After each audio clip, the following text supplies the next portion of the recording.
Hallelujah, hallelujah, hallelujah. Beautiful, beautiful. Hallelujah. Most High Yahawah, Shalom, Mashiach, Yahawashi.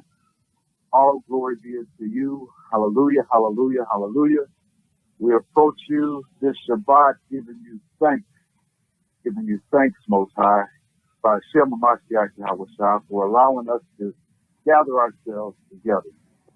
And Father, we ask that you continue to watch over us during these days and let us meditate upon your word, that so we can grasp the full meaning of what you conveyed in your writing, in the scriptures, that we may understand and embrace and find joy and happiness in all that you have ordained us to do.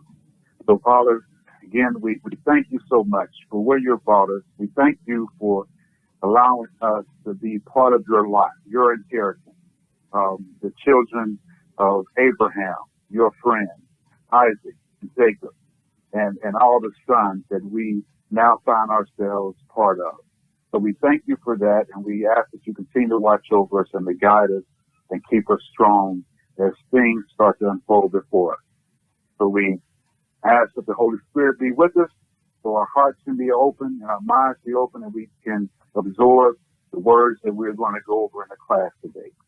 So we leave it in your care and your good keeping, and we offer this prayer to you, Yahawah, by Hashem HaMashiach Yahawashi.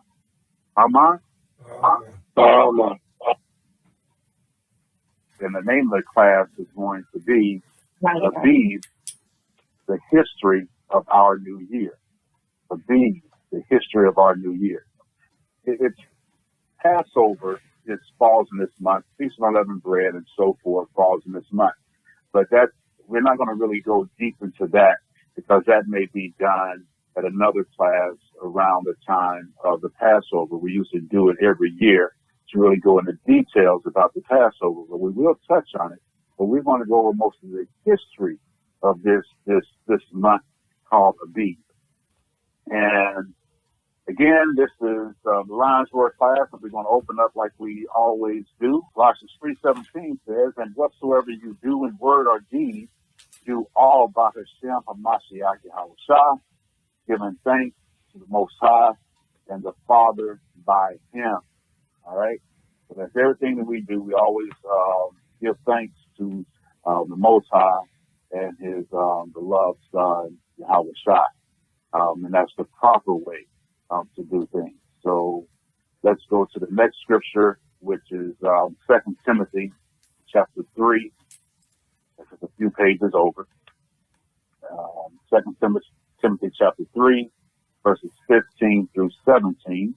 And it reads, "And that from a child thou hast known the Holy Scriptures, which are able to make thee wise unto salvation through faith, which is Hamashiach Yahawashi," which is in Hamashiach Yahawashi.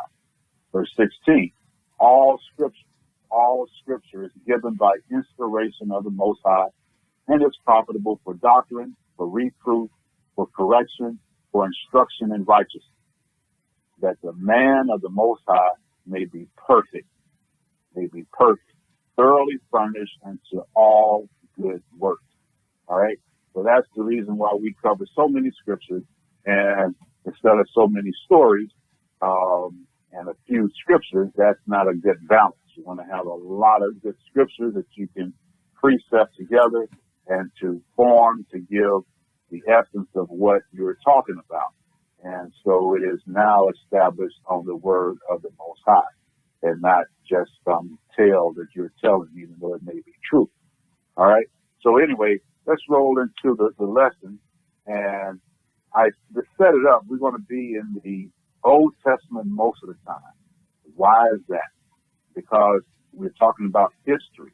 And the history of this particular topic of Abib is found and was established by the Most High, and it was written and documented in the Old Testament. Namely, the majority of it is written in what is called the Torah, or the first 5 books of the Bible, from Genesis to Deuteronomy. So that's where a lot of our scriptures are going to come from, but we're also going to be in the Apocrypha. We're going to hit the Apocrypha in First Ezra, and then we're going to go into the New Testament also toward the end. And I've structured it today where we're going to kind of stay in order, because a lot of the reading is going to be long in certain situations. So you won't be navigating, bouncing back from New Testament, Old Testament, and Apocrypha. We want to keep it where we can get through it with ease, because it's all precept on the same topic, which is of a B. All right. So let's go to our first scripture, and we're going to go to the book of Exodus. Because when we talk about a B, the Exodus chapter 12, just let you know that, verses 1 and 2. But when we talk about the B, the thing that we are dealing with in this captivity is that we have been taught the way of the heathen.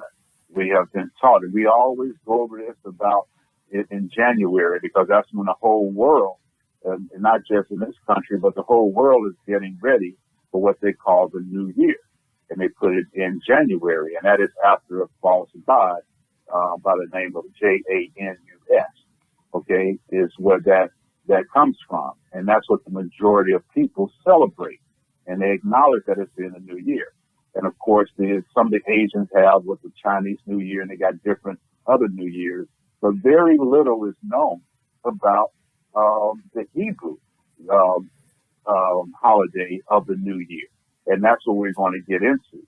And so just to see that this is far more exciting, man, I tell you, it is more exciting. And when you see some of the things we're going to be talking about, I hope you feel the same excitement I felt as I was preparing this lesson.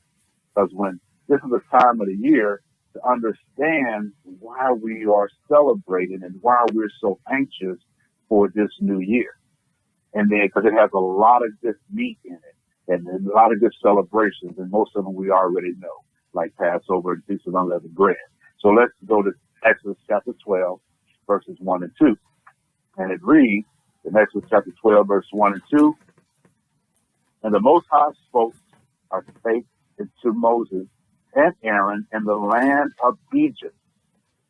That's where they are when this is writing, saying, this month shall be unto you the beginning of months. See that? It shall be the first month of the year to you. All right. So right there, that's the foundational scripture that we're going to cover, and everything is going to be attached to this scripture in today's lesson. That's what Abib is all about. Now, does someone have the Gundarun Bible definition of Abib? If so, please read it. An ear of corn, a pre-exact name of the first month of the year. After the name was changed to Nisan. It fell about the time of our March and early April. The water, sister. That's absolutely the same thing I have written here. So thank you for reading that for us. Abib, as she was saying, it was brought out here. It's a couple inaccuracies in this, so we're not going to beat it up. But the first thing is it gives a Hebrew word Abib, and it says an ear of corn. Actually, it's not of corn, because that crop comes out at a total different time of the year. The correct word, which is there, is barley, and you will see that on the attachment that I sent to you. That is what the ear is, an ear of barley. Okay, but it is the pre-exile name. Okay, before we went into exile, this is what Moses, when he wrote it, calling it by its Hebrew name. And the Hebrew name, as I also said to you all, is Abib. And what Abib actually means is the new year's is established by the young ears of barley. So when it gets green, that's when they go out and they check the fields of barley, because this is a particular crop that is planted in the wintertime, all right, for the most part. And it can grow in the wintertime. That's the thing about barley, and it's readily available. It's more common than any of the grain cereal, like the corn, like the wheat, and like the rice and the rye. All of that is in the same grain family. However, this one grows very well in the winter. So now that when springtime comes, those little grains, the little buds, have become green and they have become tender. And we have brothers for all this time that always report on the barley, because that is when they see that is there, they know now spring is here. And that is what, identifies the new year as starting. Also, let me just grab it right quick. I sent to you a picture of that, of Abib written in the lexicon. And a word before it, which is head, okay, head, which means, it's a noun, which means freshness or fresh green. Okay, that's where the word Abib comes from. And it's from the fresh young ears of barley. All right. It's the month of ear forming. Ear forming meaning the ear of the barley is being formed or it's growing green. That's when they know that spring is here. All right. Now, if they go out and they do not see it when they expect it, after the 12th month of Adar is here and they don't see the green and it's not green yet, they will usher in a 13th month. And that happens on the Hebrew calendar every, I don't know, it's not a set way like every 6 years or something like that. It's when it happens, it happens. That's why you go out and you check to see if the barley is green, and that will signify that that is indeed the first month of the year, and then the new year will begin. All right? Hope that don't complicate things too much. I'm trying to keep it as simple as possible, but if people wonder, well, why does sometimes the Hebrew calendar have 13 months? That is the reason why. If the barley is not found before or on the new moon after the 12th month, then they will have a 13th month, and they will start Abib the following month, because then it will be green and the shoots will be green. So again, this is called, I hope this doesn't bore you, but it's educational because it's giving a history so you will know why we do and why the Most High ordered that which He ordered. All right? So that's what, and thank you again, sister, for reading that. And it also mentioned in there that it is the first month of the year. And it gave some scriptures. We're going to go through all those scriptures. And after the exile, the name was changed. So one thing about the Hebrews and the Israelites is that when we went into captivity and exile out of Jerusalem, we learned the customs of our captors, just like we're doing now. That's why we're calling this month right now March, because that's what our captors call it. Okay? And New Year comes in March. And we learned other things, like this one month was named after a false god by the name of Tammuz.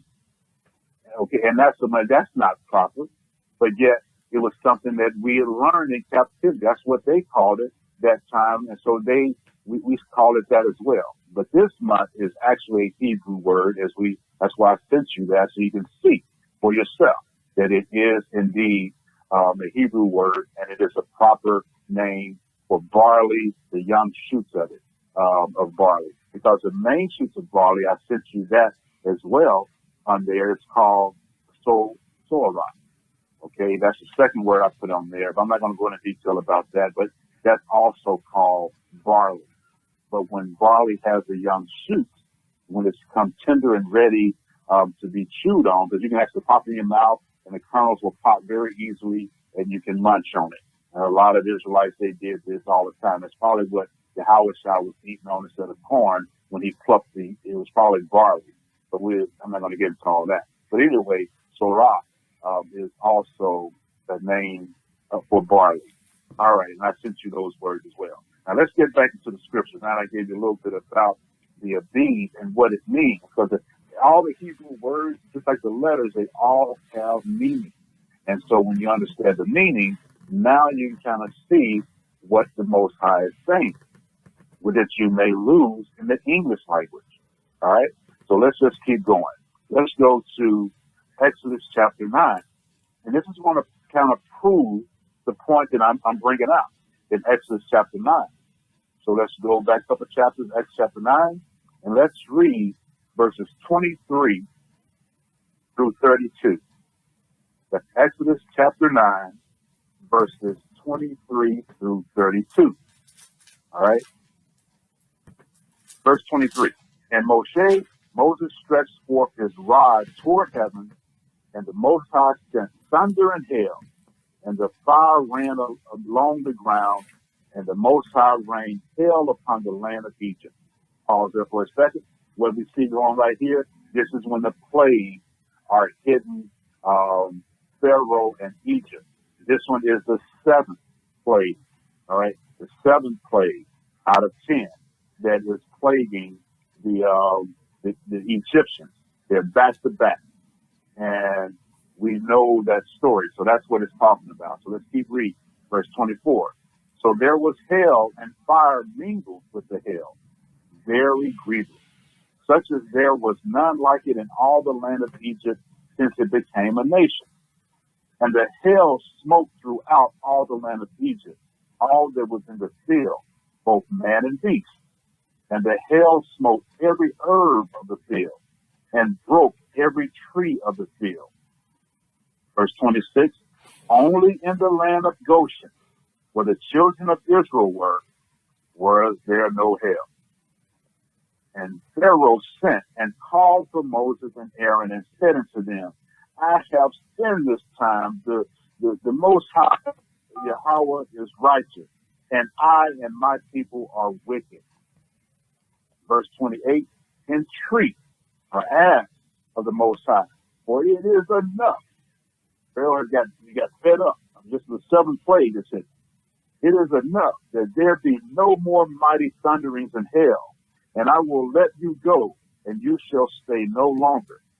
Verse 29, and Moshe said unto him, as soon as I am gone out of the city, I will spread abroad my hands unto the Most High, and the thunder shall cease. Neither shall there be any more hail, and thou mayest know how that the earth is Yahawah. Verse 30, here you go. Now check out these 3 verses here. Verse 30, but as for thee and thy servant, I know that you will not yet fear the Most High power. Verse 31, and the flax and the barley was smitten. Check that out. And the flax and the barley was smitten. For the barley was in the ear, in the head, if you would, of the bud. And the flax was bold, in other words, in the bud. The flax and the barley. So that let you know that they were ripe. Okay? So this lets you know that spring had begun. You were actually in the month of Abib when this was going on. All right, let's go down to verse 32, because this clarifies verse 32. But the wheat and the rye were not smitten, for they were not grown up. You see that? Those 2 verses there let us know that it was ripe, the flax in verse 31 and the barley. Why? Because the green shoots in the barley, they were ripe and ready to eat. So that's why the Most High smote it. In other words, destroyed it and devastated where you can't really use it. Nobody in Egypt could really use it, right? In verse 32, but the wheat and the rye were not smitten, for they were not grown up. So that's why those weren't struck, because they were not yet ripe. If you know anything about the Hebrew calendar and about agriculture, wheat arrives the next month. That is when it's harvested in the 2nd month, which is April and May. on the Gregorian calendar. All right. So that identifies it, right? So that's the key point, that it has to be right, and that ushers in the springtime.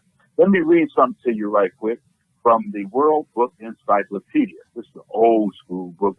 This was our internet back when we were kids. This is 1970 edition right here I got. So I'm going to read to you just a little bit from here concerning barley. All right. This is produced in a lot of countries. I mean, in Canada, in Russia, France, Great Britain, blah, blah, blah. And so it's very abundant. All right. I'm just going to read a little bit, not much, about barley. It's the fourth most important cereal grain. It ranks behind wheat, rice, and corn. Barley plants resemble wheat. Okay, their seeds grow in slender spikes at the tips of the stem. All right, the cultivation of barley. Barley will grow nearly anywhere in the temperature zone. It thrives in cold climates in the far north and at high altitude. Okay, now check this out, the history of barley. Barley was probably the first cereal cultivated by man. Barley grains found near Al-Fayoum, Egypt. Check that out. I believe to be 5,000 years old. You see that? So this ties this into what we're talking about. This is where Moses was getting this from the Most High when he was beating down Pharaoh with these plagues, and when the new year is coming in, this is where it was at, Egypt. So now they're saying that the scientists are saying that they believe that it originated in Egypt. It's over 5,000 years old. Scientists do not know where it actually originated, but it may have been in Ethiopia or Central Asia. Now, Central Asia, as we know, is the land of Shem. That's what Shem is, right? So anyway, I just wanted to add that just for some more references on the topic of Abib and where it originated and so forth, and why the Most High uses that as a symbol of when the new year will begin. All right, so let's go to our next scripture here before we just finish. Exodus chapter 9. Let's go to Amos to even give a precept to what we just read, to see how the Most High usually, when he smites the crop and people, it's usually when things are right. So just imagine if you're a farmer and if you got this orchard and this garden, and this is going to be your livelihood for a few months, what you and your family is going to eat off of. So if he wants to come and put destruction or spank you, he will smite your crop. So that way now you have an issue. You have an issue of what you're going to be eating for the next few months. That's the same thing why he smote through this plague of hail and fire from the heavens to smoke the Egyptians, their crops. So that was the crops was going to be what they're going to be feeding off of. That's why Pharaoh, as we just read, was so disheartened. Oh man, y'all get up out of here, man. You gone. Stop this hailstorm. Because that was their essence. This was the seventh plague. So let's go to Amos chapter 4. Amos chapter 4 again is a precept to this is what we're talking about on how the Most High will that time he's doing it to Pharaoh and the Egyptians, and he didn't smite the Israelites in Goshen, as the scriptures read, but now we're going to see how he was spanking the Israelites. All right, in Amos chapter 4, verse 9 and 10. Amos chapter 4, verse 9 and 10. I have smitten you with blasting and mildew. When your gardens and your vineyards and your fig trees and your olive trees increase, the palmer worm devoured them. Yet have you not returned unto me, says the Most High? Verse 10. I have sent among you the pestilence after the manner of Egypt. See that? So right there, it is letting us know that, again, that's how he does it. That's one of the ways. We know he spanks us in different ways, And this way, he took everything right was about the be increased. In other words, ready to be harvested. That's when he went in and smoked the fig trees, the olive trees, and he caused the palmer worm and mildew to just devour it. And he notes in verse 10, in the first part, I have set among you the pestilence after the manner. Because, of course, the manner he did in Egypt was he did what? The hail and the fire. But the manner is that he destroyed their food that caused them much anguish and suffering because of it. Now he used that same manner, but he used it he used a different form. He used hail. He used what? Mildew and the palmer worm to destroy their crops. So, okay, I just wanted to just bring that out so you can just see what's going on. Now let's go back to the book of Exodus, chapter 11. Exodus chapter 11, verse 1 through 3. Exodus chapter 11, verse 1 through 3. And the Most High said to Moses, yet I will bring one plague more upon Pharaoh. Okay, so let me pause there for a second. We left off at 9. We covered Exodus chapter 9. That was a hailstorm, right? And fire. That was the 7th. So we done had the plague of what happened after that. Locusts, and then we had darkness. Now in chapter 11, we're going to the final plague, and we all know what that is. So let's continue. And the Most High said to Moses, yet I will bring one plague more upon Pharaoh and upon Egypt. Afterwards, he will let you go hence. When he shall let you go, he shall surely thrust you out, hence altogether. In other words, he's going to have enough of you. He's going to be pushing you out of this country. Verse 2, speak now into the ears of the people, and let every man borrow of his neighbor, and every woman of her neighbor, jewels of silver and jewels of gold. And the Most High gave the people favor in the sight of the Egyptians. Moreover, the man Moses was very great in the land of Egypt, in the sight of Pharaoh's servants and in the sight of the people. Now, again, this is just, I have a smile on my face now because when we think about Abib and we think about what's going on, and we're going to cover a lot of this is letting you know that we can relate to right now. If you haven't already just pondered in your mind and think, when we leave here, will it be similar? It may be. The pattern of what it was shown in Scripture, it may be in the month of Abib when we are delivered. I don't know for certain because I don't know the Most High's hand. His hand, I can't tell what his hand is going to do.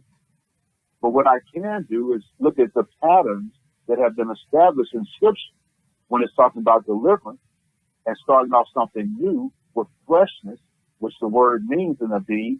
And also remember the Scripture that when this happens, remember Yahawashi said that it won't happen pray that it won't happen in the winter, nor on the Sabbath. Nobody knows the day, but check this out. Guess what just ends tomorrow night? Winter ends. Guess what is now coming in? Spring. When spring comes in, then, hey, that's freshness, that's new. So that will be consistent with a lot of the patterns being established. Okay, again, I do not know the Most High's hand, but I do follow his writing. Okay, let us get back to Exodus chapter 11, because what we see here in verse 2, we see that the Most High is instructing Moshe to talk to the children of Israel and tell every man to borrow. Borrow is the wrong word translated into the King James Version. Even though you can say borrow, but it's a watered down form of what the word really should be. It's a simple word. It's not, because when I read this for all these years, when you read borrow, we all borrow in this land of captivity, so we know about borrow. Borrow ain't nothing fun, because when you borrow, that means you got to pay back. And it's always a burden, and it usually comes with interest and all this other stuff. And borrow just is not the right word. The right word is simply ask, inquire. So, and that word, like I put on that image I sent you with the Hebrew words and then the paleo, it's Wayisalu. Wayisalu. That is what means to ask of them. And to ask them. It's not to borrow. You can say borrow, but it makes, in English, we take on a whole different meaning. And that is that borrow something, that means we got to pay this back. Right? But that's not what this is. The right word should be, let every man ask or inquire of his neighbor, and every woman of her neighbor, jewels of silver and gold. Because that's just like, okay, well, you about to go. But let me just hit this right quick. Verse 3, it says that the Most High gave, because of those plagues, and identifying the Most High with his people, now the people have gained favor. Now people are looking at these Israelites who were just slaves as being very, very, very, very special people, because their power, he just destroyed all of our false gods right before our eyes. You see what I'm saying? And so now, as it said in verse 3, that they gained favor in Pharaoh's servants.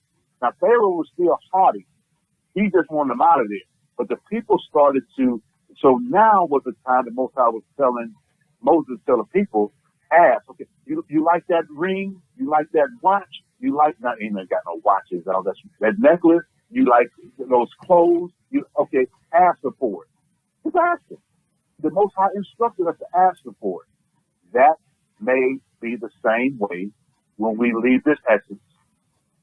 Once they recognize fully, after these plagues keep spanking them, like they did Pharaoh, that we could, that Ferrari, that Bentley, what, I don't know how we're going to get into what we're going, but I'm going to ask for it. I'm going to ask, not that's materialistic, but everything we're talking about here was material, right? And wealth. We're talking about the gold. We're talking about the silver. So I'm not going to beat that up, but the scripture's going to beat it up again. It's going to cover it again. So the next one we're going to go to. Let's go to Exodus chapter 12. It's just the next chapter over. I'm going to read verses 35 and 36. 35 and 36. Exodus chapter 12. And the children of Israel did according to the word of Moses, that we just read in 11. And they borrowed, or that word should be, and they asked of the Egyptians jewels of silver and jewels of gold and raiment. Raiment is clothing. And the Most High gave the people favor in the sight of the Egyptians, so that they gave. And that word lent is not like the word borrow. That is inaccurate. That word should be Wayishalu. They gave them what they asked. That's what it should read. And they gave them what they asked, and to them such things as they required. And they spoiled the Egyptians. That word spoiled is this is going to let you know that it's not something that they were giving back, something that they were borrowing. This is something that they gave them because they asked for, and they had gained favor in the eyes of Israel and recognized them as being the Most High's children, just like it's going to be here from this captivity. And right now, who has the definition for plunder? Because that word spoiled down there at the end of verse 36, and they spoiled the Egyptians. Therefore, again, in English language, that's not necessarily the best word to use, because we can think of like when you spoil your kids. In other words, you give them everything you want, blah, blah, blah. And so spoil can take on different things. The actual word should be there in the Hebrew is equivalent to plunder or ravage. Mm-hmm. So anybody has that word? Yes, I have it. Okay. Go ahead, sis. Steal goods from a place or person, typically using force, and in a time of war and civil disorder. Is that the one you're looking for? That's the one I'm looking for, sister. Hallelujah. Thanks for bringing that out. All praise to the Most High. All praise.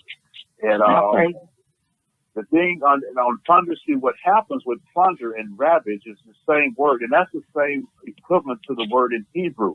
All right, but instead of spoil. So the thing of that is that whenever they go in, taking the spoil, and then when you are spoiled, that's what they when it said Israel will become a spoil to the other nations. In other words, they're going to plunder us. Haven't they done that? They ravaged us. They took not just our wealth and gold out of the Most High temple and stole it. They stole the people. They stole our wives and whatever. They just plundered us. That's what the spoil means. In the same thing, this is actually the spoil is not that we're going to be treating them nice and spoiling them like we do kids. This is like war. What did just happen? These plagues just happened. This was like a war in Egypt. But it wasn't the Israelites that was fighting them. It was the Most High just beating them down, plague after plague after plague, more devastating than war. More devastating than, so when they went and asked of the people, the Egyptians, they gave them those victims. They gave them those articles of silver and gold and clothing. That was like the spoils. Anything else they wanted, anything they asked for. And guess what? The Most High instructed them to do so. Let's hit it another precept to it, just to see that they were given favor. Here it is in Exodus 3. Before all the plagues happened, Exodus 3. Check this out now. Exodus 3, 19 through 22. Exodus chapter 3, 19 through 22. Let's just kind of see if this was meant to be a loan, then we don't have to pay that. I don't think so. And this ties it all together. Exodus chapter 3, 19 through 22. And I am sure that the king of Egypt will not let you go. This is the Most High talking to Moses, encouraging him to go down to Egypt to get his people. And also Moses' brother. Right? All right. So this is before it actually starts happening. Here it goes again. And I am sure that the king of Egypt will not let you go, not by a mighty hand. 20. And I will stretch out my hand and smite Egypt with all my wonders, which I will do in the midst thereof. And after that, he will let you go. Verse 21. And I will give this people favor in the sight of the Egyptians, and it shall come to pass that when you go, you shall not go empty. It just made chills go on, and it brings joy to me because we in the same captivity that our forefathers went through before. Verse 22.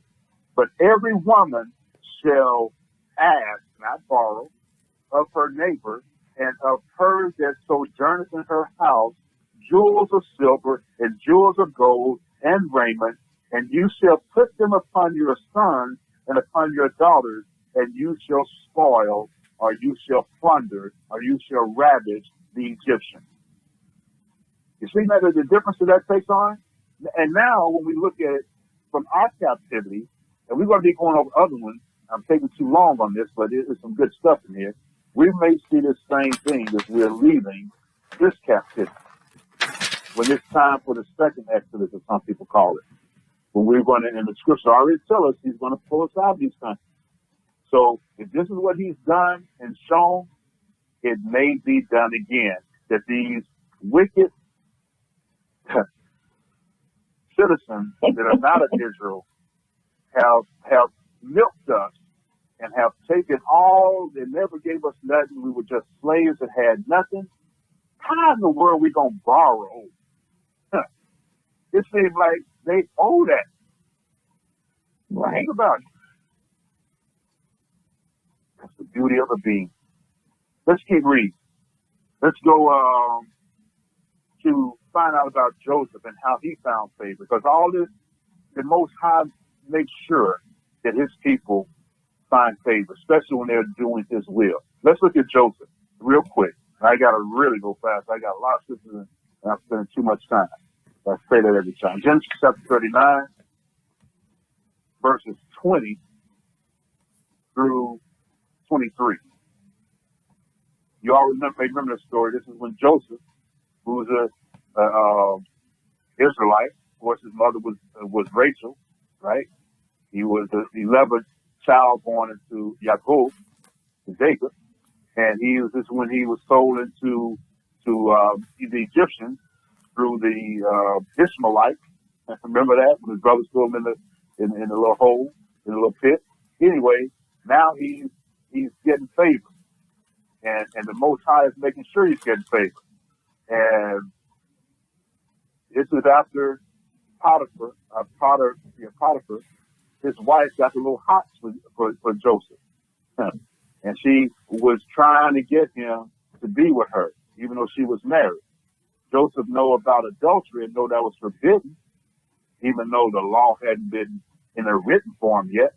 But he knew of that instruction and direction, that he wasn't supposed to do that, that he didn't deal with her. And by him not dealing with her, he got angry. We just call it that. And he probably was a very handsome guy.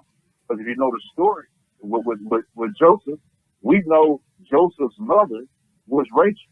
And we know about when Jacob first saw her, she was smashingly beautiful. She was a beautiful woman. That's why he fell so much for her, even though she was kind of messed up inside.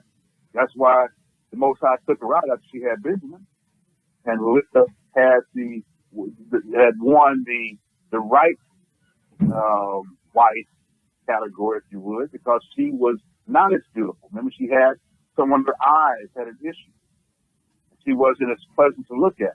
So now you know if Rachel was just smashingly beautiful, then her and Jacob made a beautiful son in Joseph. That was their first child.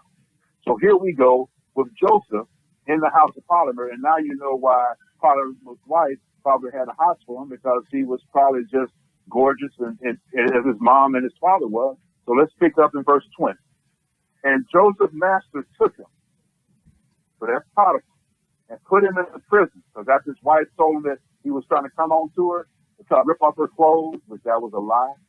Then Potiphar was prosperous, and he was kindled. His wrath was kindled, as it said in verse 19.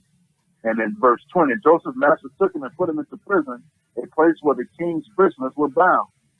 And he was there in prison, but the Most High was with Joseph, and he showed him mercy and gave him favor in sight of the keeper of the prison.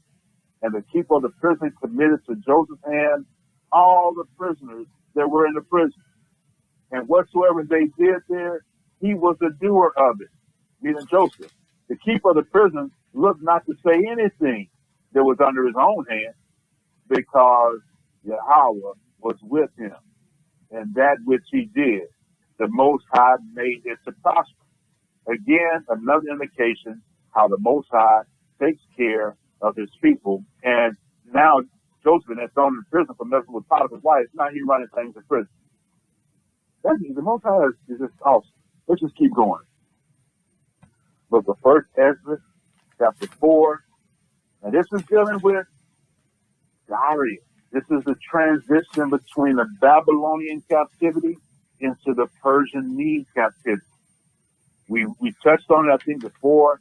And I think in Isaiah 45, it brings it out. In Isaiah 44, the last two verses of that, we're not going to go there, but we had talked about it before when Cyrus, and it's going to talk about it again here.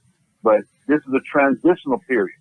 But notice again the timing as we read it, when it's happening, and notice how they did all kind of things in favor from the Most High. So that should make us smile as we anticipate what's coming up for us. So we got 1 Ezra chapter 4, verse 47 through 50. Then we're going to skip down. 1 Ezra chapter 4, 47 through 50 reads, Then Darius, the king, stood up and kissed him. That should be greeted, greeted him, and wrote letters for him to all the treasurers and lieutenants and captains and governors, that they should safely convey on their way both him and all those that go up with him to build Jerusalem. This is King Darius dealing with and all the people as they are about to leave Babylon. Because even though they're under the Persian rule, they were in Babylonian captivity, and when the Persians overtook them, all of the Israelites were pretty much in the area of Babylon. So that's where they were leaving and going back to where? Back to Jerusalem. So here we go back to reading it. So he sent out a letter to all these governors and all the mucky mucks and the power people in that area under King Darius, under the merging of the Persians. Verse 48. He wrote letters also to the lieutenants that were in Cilicia and Phoenicia, that's Phoenicia and Syria, and to them in Libya or Lebanon, that they should bring cedar wood from Libya into Jerusalem, and that they should build the city with him. Moreover, he wrote for all of the Judeans that were out of his realm up into Judea, that's what that jury should be, is Judea, concerning their freedom, that no officer, no ruler, no lieutenant, no treasurer should forcibly enter into their doors. So he's letting them know they got boundaries, even though they're going out there to help them and to build and to bring all these supplies and materials. They were not to force themselves upon these people.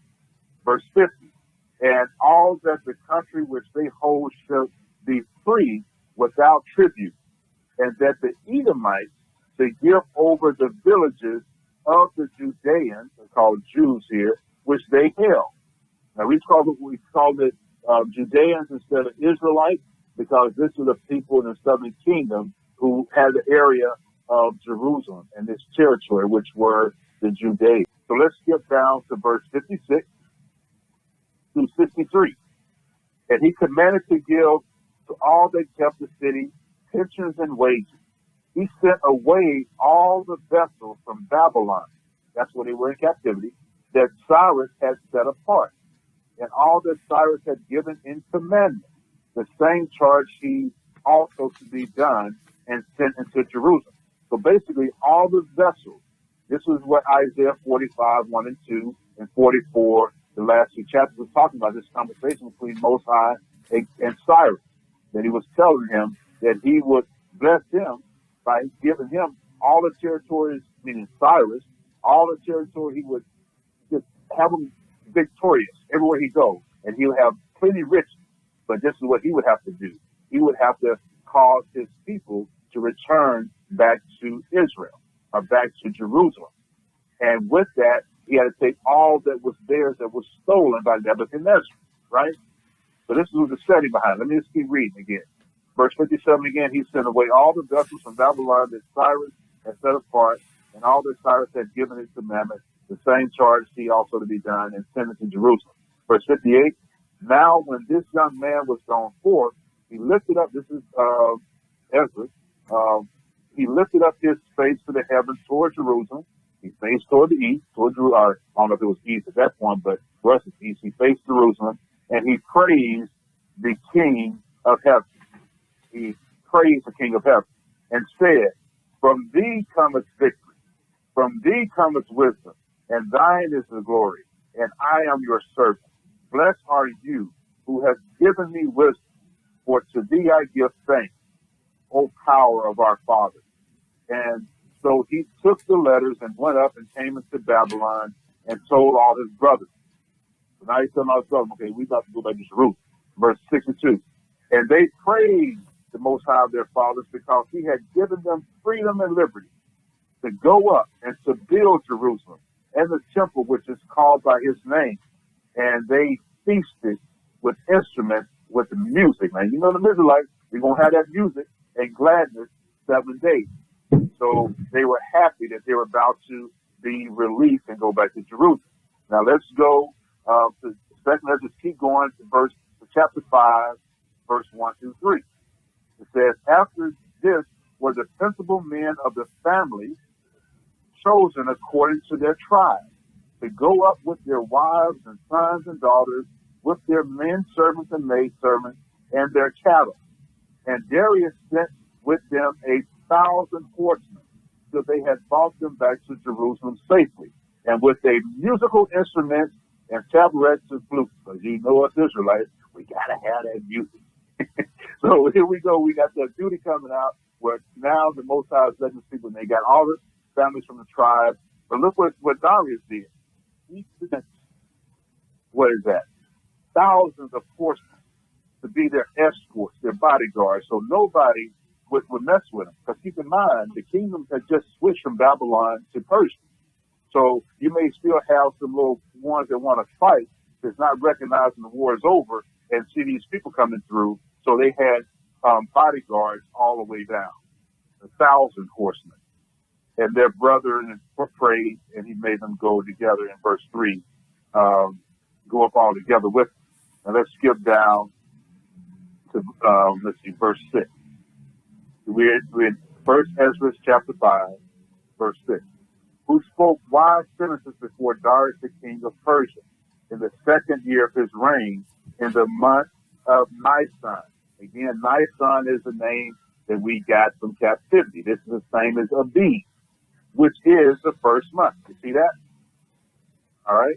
And these are they of the Judeans, or Judea, that came up from the captivity that dwelt as strangers, whom Nebuchadnezzar, the king of Babylon, had carried away into Babylon. And they returned into Jerusalem and to the other parts of Judea, every man to his own city, who came with Zerubbabel, Joshua or Jesus, Nehemiah, Zacharias, Messiah, Kenaiah, Mardoseus, Barabbas, Asparasa, Relias, Roemus, and Baana, their guide. So to skip out all those names, that lets you know where they were going. Back to their captivity, lets you know the month in which they're going. Now let's go to chapter 8, Ezra.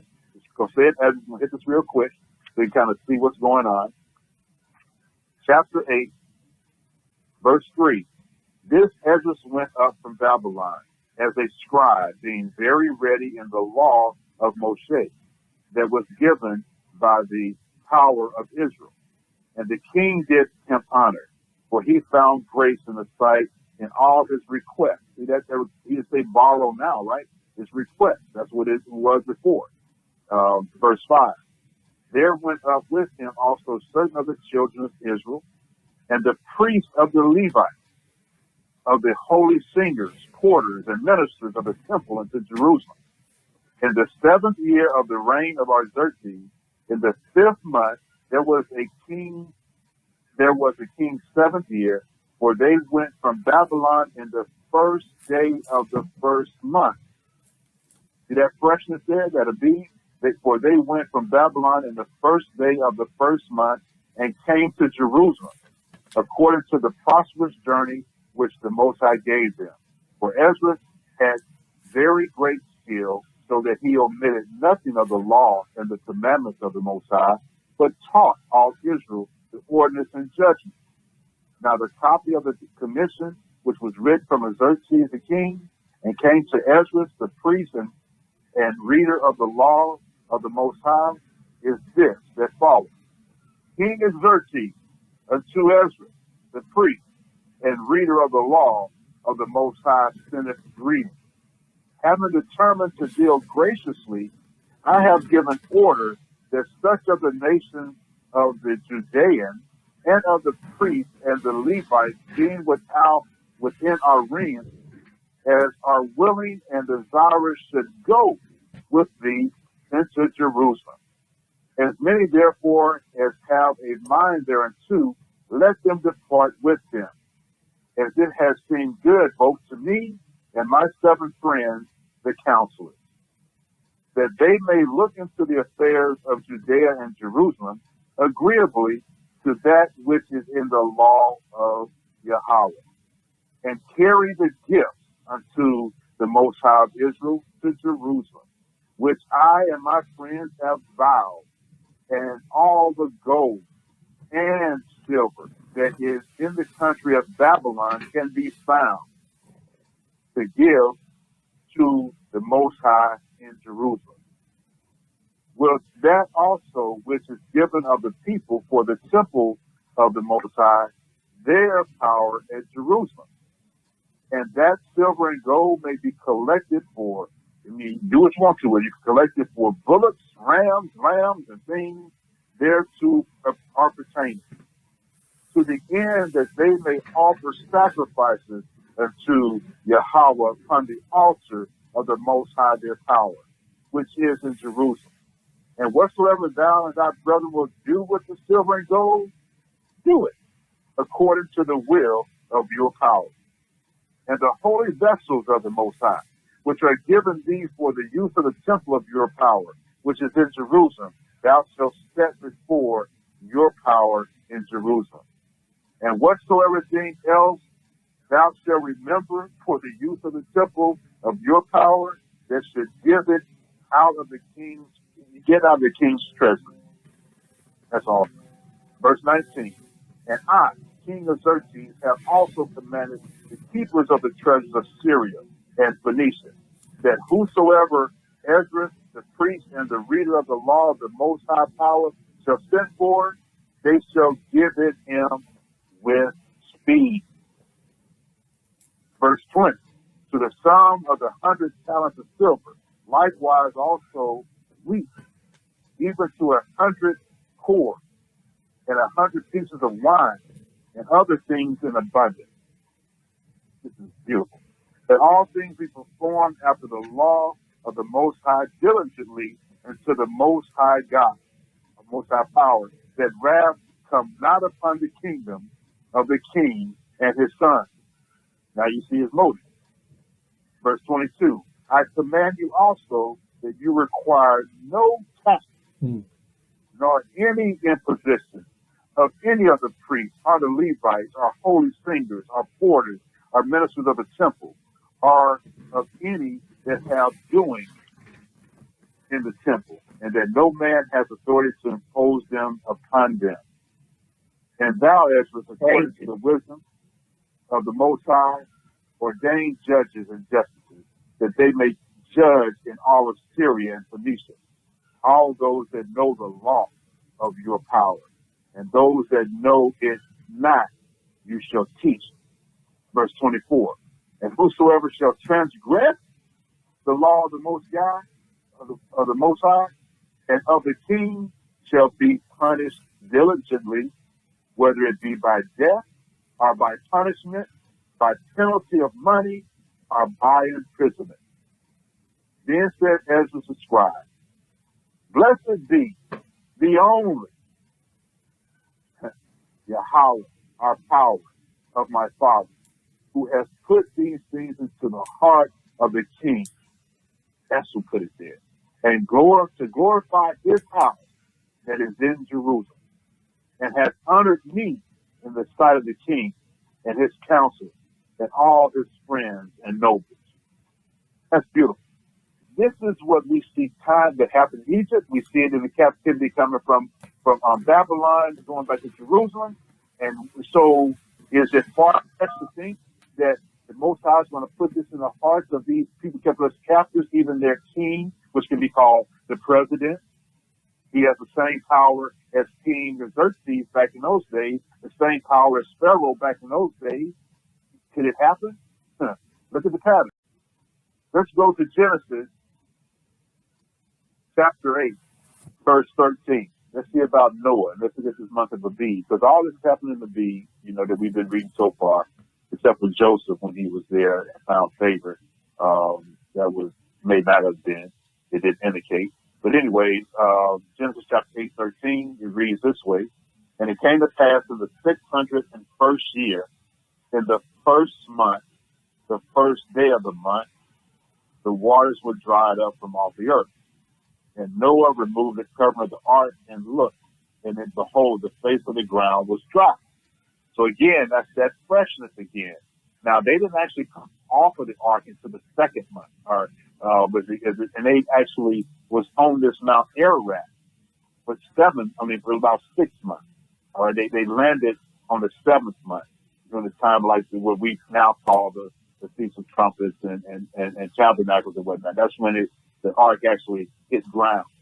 But he saw the ground, that the waters were dry. So they had to wait another month, most likely because The ground was real soggy, like mud, like quicksand type feel. It would be very difficult to move the animals out, even though they saw dry ground because of the mud factor. So after another month, then they were able to come off completely. But again, the freshness of the newness of that first day of Abib, the first day of the month, which is now our new year, that happened.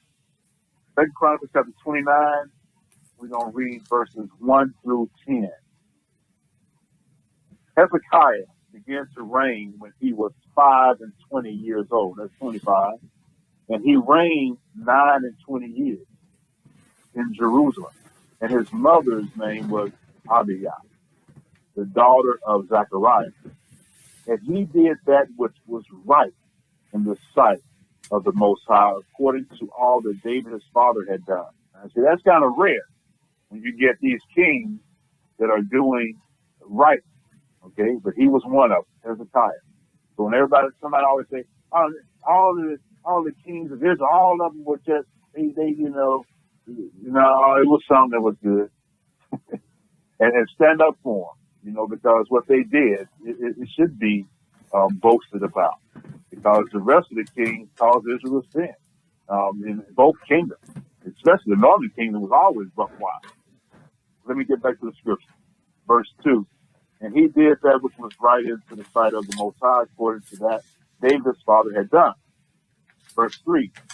He, in the first year of his reign, in the first month, as soon as he took power, in the first year of his reign, in the first month, opened the doors of the house of the Most High and repaired them. Again, that freshness, that newness that Abib stands for. Verse 4.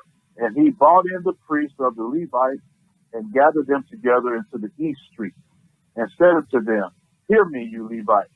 Sanctify now yourselves, and sanctify the house of the Most High power of your fathers, and carry forth the filthiness out of the holy place.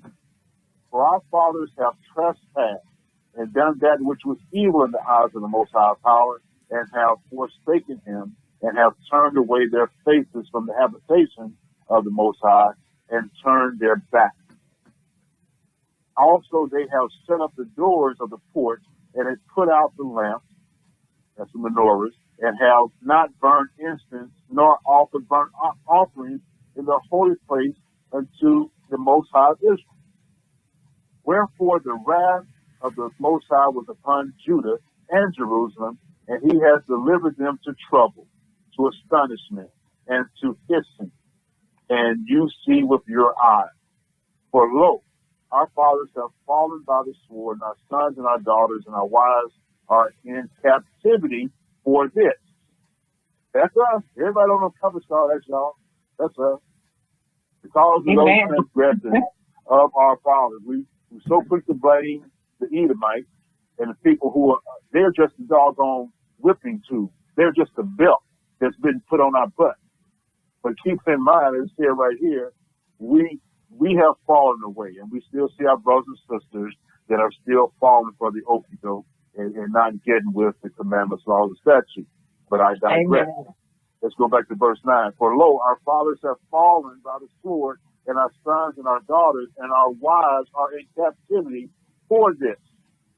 Verse 10. Now it is in mine heart to make a covenant with the Most High of Israel, that his fierce wrath may turn away from us. Okay, again, this is talking about that freshness, but it also touched on the reasons why we're in captivity, even to this day, and what we must do to get back. Joshua chapter 4, verses 1 through 7. And it came to pass, when all the people were clean, passed over Jordan, that the Most High spoke unto Joshua, saying, Take you 12 men out of the people, out of every tribe a man. Notice how he's been doing this on a lot of different situations with Darius and with Ezra. He took from every tribe. And anyway, verse 3. And command you them, saying, Take you hence out of the midst of the Jordan, in other words, in the middle of the river, out of the place where the priest's feet stood firm, take 12 stones, and you shall carry them over with you, and leave them in the lodging place where you shall lodge this night. Then Joshua called the 12 men whom he had prepared of the children of Israel, out of every tribe a man. And Joshua said unto them, pass over. And ironic, pass over before the ark of the Most High, your power, into the midst of Jordan, and take you up every man of you a stone upon his shoulder, according to the number of what? The tribes of the children of Israel. That this may be a sign among you, that when your children ask your fathers in time to come, saying, what means you by all these stones? What do these stones mean? Verse 7, then you shall answer them that the waters of Jordan were cut off before the ark of the covenant of the Most High. When it passed over Jordan, the waters of Jordan were cut off. And these stones shall be for a memorial unto the children of Israel forever. Y'all know that? It has to be forever. Let's go to stay in the book of Joshua. Let's go to chapter 5, the next chapter. I'm going to read verses 10 through 12. Because as you know, when they were doing this, what month it was when this is happening.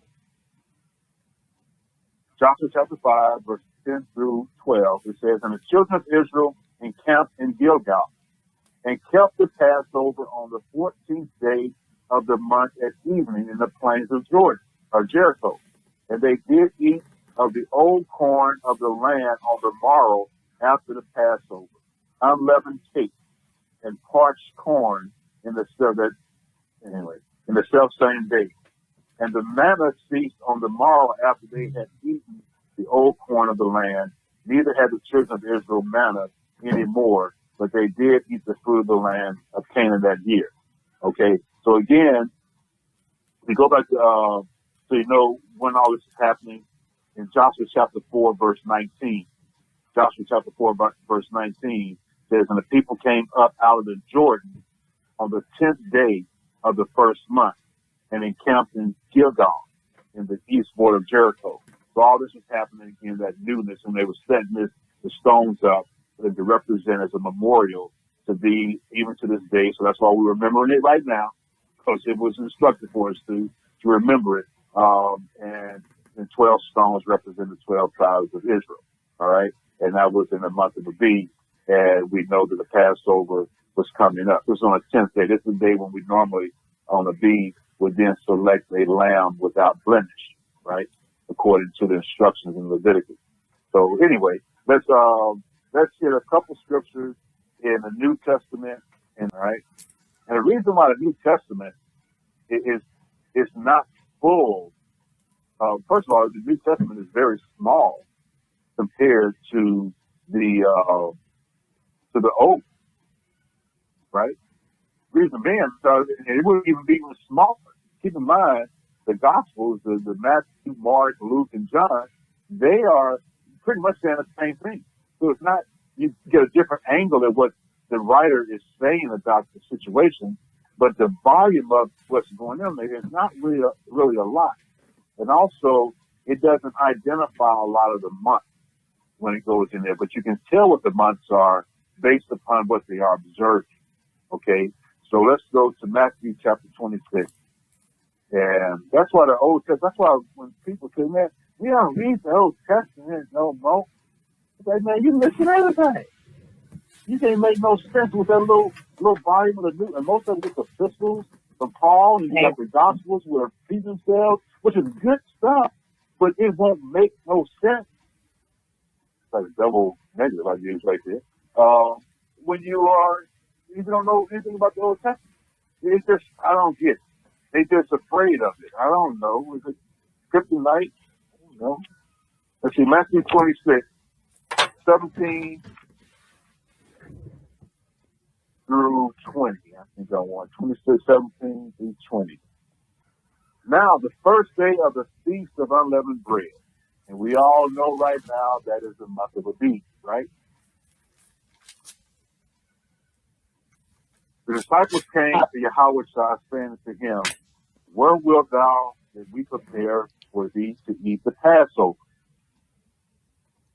And he said, go into the city to such a man and say unto him, the master says, my time is at hand.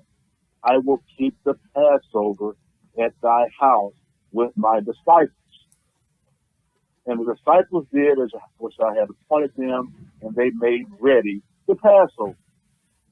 Now, when the evening was come, he sat down with the 12. All right. One thing, if you haven't already got it yet, which I know you all are, because you're all pretty smart, but Exodus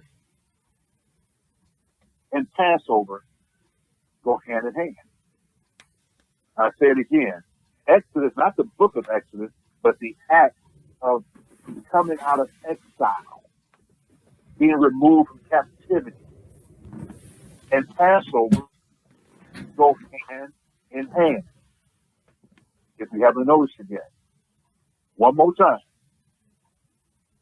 Exodus or exile and Passover go hand in hand. Let's go to the book of Luke, chapter 2.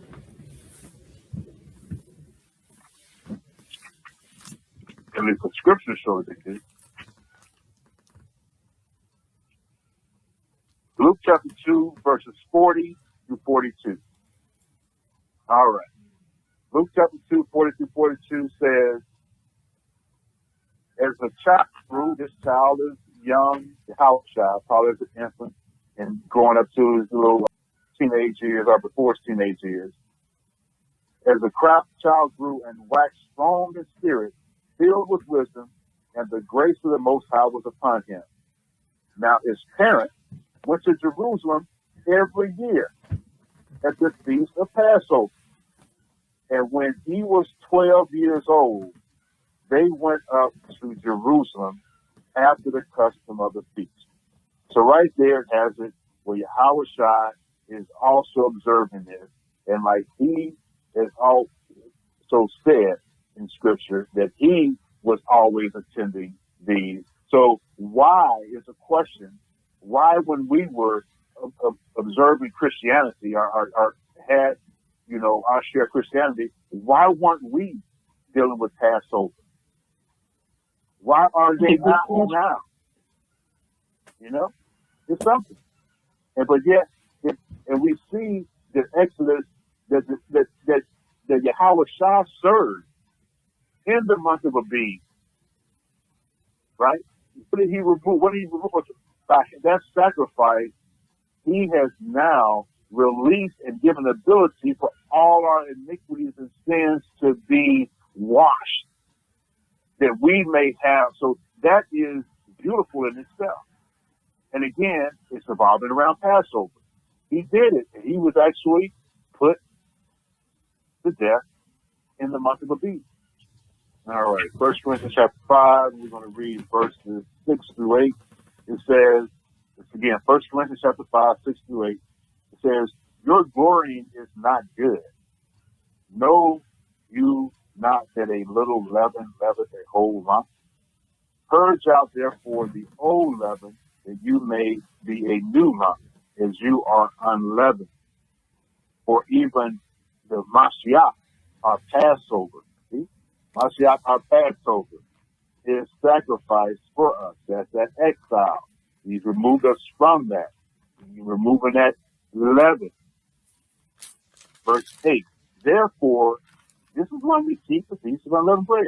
Therefore, let us keep the feast, not with old leaven, neither with the leaven of malice and wickedness, but with the unleavened bread of sincerity and truth. 1 Corinthians 11:24 through 29 reads, and when he had given thanks, he broke it. This is Yahawashi with his apostles, and said, take, eat. This is my body, which is broken for you. This in remembrance of me. After the same manner, also he took the cup, and when he had supped, saying, this cup is the New Testament in my blood. This do you as often as you drink it in remembrance of me. Pause there for a second. Christianity is something, I remember we used to do it. We used to do this anytime. We just had like the second Sunday, third. I can't remember what it was. It's been so long. First and second Sunday. Third Sunday. Oh, they just doing that. The first and third, first and second. First and second. I think a lot of it was so different, man. They just like they was always doing it, having this memorial. But the thing of it is, we already know that this was done at one time of the year. That was doing Passover. They're sitting here on a special occasion, bringing back all things that we've been talking about, and remembering this and preparing for Yahawashi to be the Passover. And it was only one time of the year. So it's just amazing how he takes this, but it's going to answer it as we keep reading. So do it so often as you drink of it in remembrance of me. Verse 26. For as often as you eat this bread and drink of this cup, you shall show the Yahawashi's death till he comes. 27. Wherefore, whosoever shall drink this bread and drink this cup of Yahawashi unworthily shall be guilty of the body and blood of Yahawashi. You see that? Verse 28. So let a man examine himself, so let him eat of that bread and drink of that cup. For he that eateth and drinketh unworthily, eateth and drinketh damnation to himself, not discerning the Lord's or Yahawashi's body. All right? So this is a strong thing that when we're doing this in month of Abib, first of all, you got to be part of the same thing we've been talking about before. That's the Israelites. All right? That's just it. And you got to be doing it at the right time in Abib, because this month is special, as we touched on. And if those who are doing it wrong and profaning it, the word spoke for itself. Let's look at the last two scriptures. Let's go to Isaiah. This is what I want to close with in Isaiah. And some of y'all probably already know where I'm going on this one. But in Isaiah, we're going to start in chapter 60. Listen to these words and think about this last chapter. Think about all things we've covered so far of how the Most High deals with us and deals with the nations who have us in captivity, and how he causes those nations to favor us, all of us, when they was just kicking dirt on us and throwing it, and calling us all kind of derogatory names and all this other stuff. Notice how he changes that all throughout what we've been reading. And then let's just read it. Let's go to Isaiah 6. Isaiah 6, arise, shine, for thy light is come, and the glory of Yahawah is risen upon thee. For behold, the darkness shall cover the earth. Now, let me pause there for a second, because remember, the darkness was the plague before the Exodus, before, the final plague. Just a note, for behold, the darkness shall cover the earth, and gross darkness the people. But Yahawah shall arise upon thee, and his glory shall be seen upon thee. And the Gentiles shall come to your light, and kings to the brightness of your rising. Lift up your eyes round about and see. All they gather themselves together, they come to you. Your sons shall come from far, and your daughters shall be nursed at your side. Then thou shalt see and flow together, and thine heart shall fear and be enlarged, because the abundance of the sea shall be converted unto thee. The forces of the Gentiles shall come unto thee. All right. Now, when it says force, it's not talking about military forces, and it's going to answer that as we continue to read. This is all that they have, their powerful things, the things that they adorned, and so forth. Keep going, verse 6. The multitude of the camels shall cover the and Ephah. All they from Sheba shall come. They shall be gold, 10 cents. They shall support the Yahawah. 7. All the flocks. So we got camels, we got gold. Okay, that's what else we got. And the flocks of Kedar shall be gathered together unto thee. The ram, Nabil, shall minister unto thee. They shall come up with acceptance on mine altar, and I will glorify the house of my glory. Look at verse 9. Verse 9 says, surely the isles shall wait for me, and the ships of Tarshish first, to bring your sons from afar, their silver and their gold with them. This is what they gather in effect, right? From their silver and their gold with them, and to the name of Yahawah thy power, and to the Holy One of Israel, because he has glorified you, or thee. And the sons of strangers shall build up your walls, and their kings shall minister unto you. For in my wrath I smote you. And he just reminded us, when I was mad at you, I spanked you, didn't I? But in my favor have I had mercy on you. Oh, that's beautiful.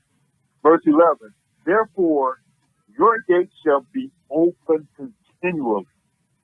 They shall not be shut day or night, that men may bring into you the forces or power or the good things of the Gentiles, and that their kings may be bought.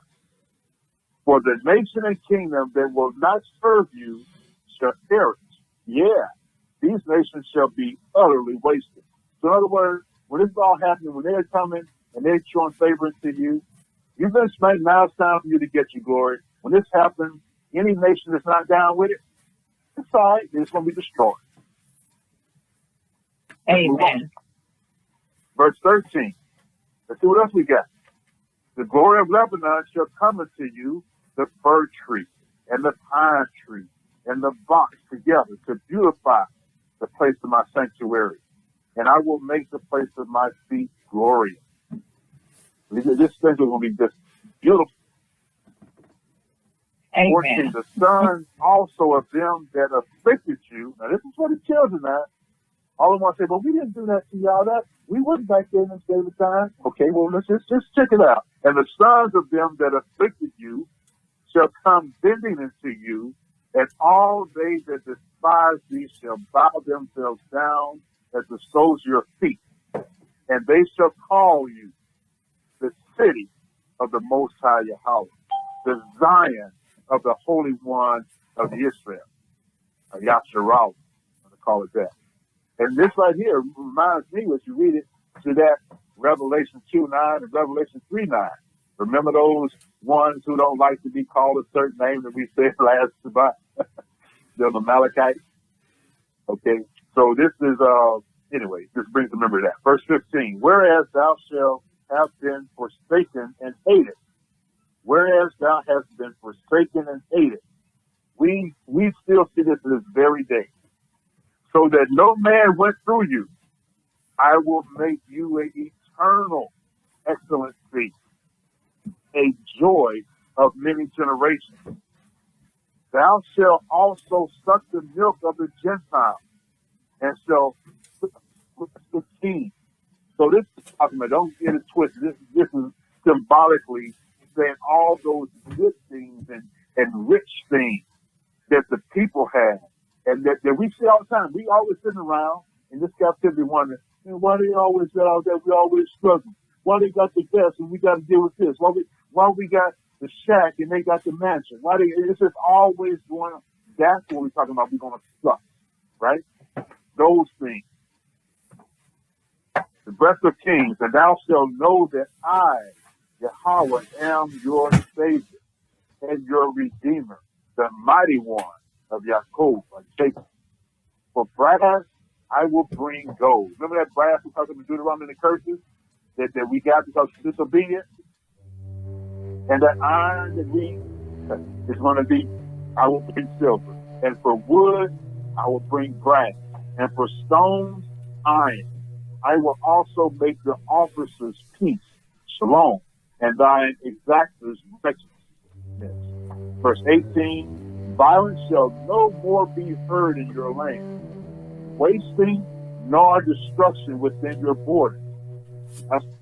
There ain't gonna be no more violence. There ain't gonna need no military. Because the Most High, man, you got to walk. You don't need army. But thy shall call thy walls salvation and thy gates praise. That's beautiful. Let's go to 61. I'm going to close out with this one. But I should close out with that one. That's beautiful.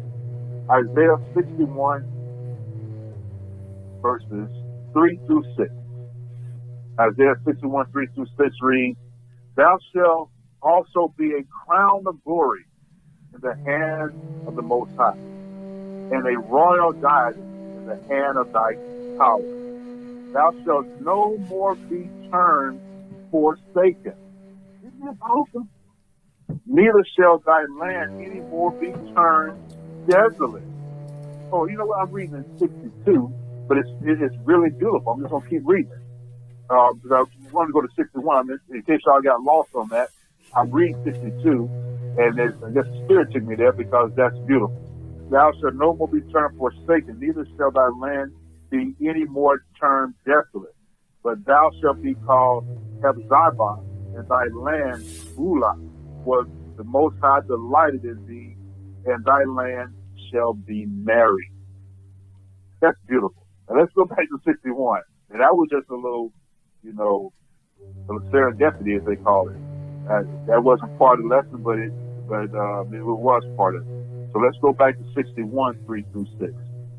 And it reads, To appoint unto them that mourn in Zion, to give unto them beauty for ashes, and the oil of joy for mourning, the garment of praise for the spirit of heaviness. Man, this should really hit us, man. We should really be feeling this. And this is why this history is important of this month and what's in store for us when we are brought back out. And it says that they may be called trees of righteousness, the planting of the Most High, that he might be glorified. Verse 4, And they shall build the old wastes, they shall raise up the former desolations, and they shall repair the waste cities, the desolations of many generations. And strangers shall stand and feed your flock, and the sons of the aliens shall be your plowmen and your vine dressers. Again, it ain't no beating them up like some brothers would be. We're gonna get to get them back. We don't get to slap them in the face. We don't get to beat them like they beat us. No. This is they gonna be. Let's keep going. Verse 6. But you shall be named the priest of Yahawah. Men shall call you the ministers of our. You shall eat the riches of the Gentiles.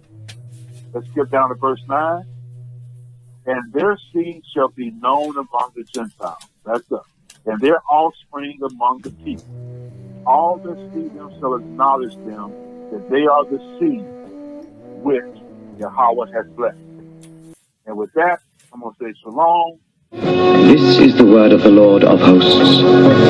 I took you from the pastures and from following the sheep to be prince over my people Israel. I have been with you wherever you have gone and have destroyed all the enemies in your path. I will make you a great name among the great ones of the earth. I will assign a place for my people in Israel. There I will plant them, and they shall dwell in their own land.